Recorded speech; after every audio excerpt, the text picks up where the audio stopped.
போக்குவரத்து தொழிலாளர்களின் கோரிக்கைகளை நிறைவேற்ற தமிழக அரசு உறுதியளிக்காததால் திட்டமிட்டபடி நாளை வேலைநிறுத்த போராட்டம் நடைபெறும் என தொழிற்சங்க நிர்வாகிகள் அறிவித்துள்ளனர்.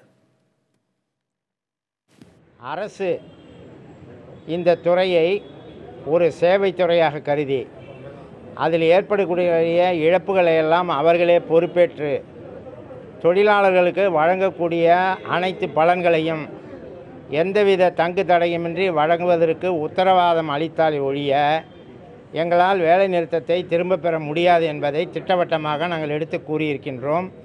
ஆகவே அதற்கு அரசிடமிருந்து எந்தவித பதிலும் இல்லாததால் வேலை நிறுத்தம் என்பது திட்டமிட்டபடி நடைபெறும். அரசு அதற்கு உரிய ஒரு முடிவை கொள்கை அடிப்படையில் எடுத்து அறிவிக்காமல், பக்கத்தில் இருக்கிற மாநிலம் கேரளத்தில் 1000 கோடி ரூபாய் இந்த ஆண்டு, அடுத்த ஆண்டு 1000 கோடி, அடுத்த ஆண்டு 1000 கோடி, மொத்தம் 3000 கோடி ரூபாய் போக்குவரத்து கழக செயல்பாட்டிற்காக ஒதுக்குவோம் என்று ஒதுக்கிவிட்டார்கள். பென்ஷனிலே 50% பென்ஷனை அரசு பொறுப்பேற்று கொடுத்து விடும் என்று கேரள அரசு அறிவித்திருக்கிறது. அது கொள்கை முடிவு, பட்ஜெட் அறிவிப்பு.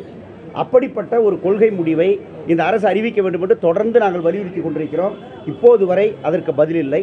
ஆகவே இப்போது அமைச்சர் அறிவித்திருக்கிற எங்கள் கடனிலே ஒரு பகுதியை கொடுப்போம் என்று அறிவித்திருக்கிற அந்த அறிவிப்பை வைத்து கொண்டு மட்டும் நாங்கள் வேலை நிறுத்தத்தை திரும்ப பெற இயலாது. ஆகவே வேலை நிறுத்தம் நாளைக்கு திட்டமிட்டபடி தொடரும்.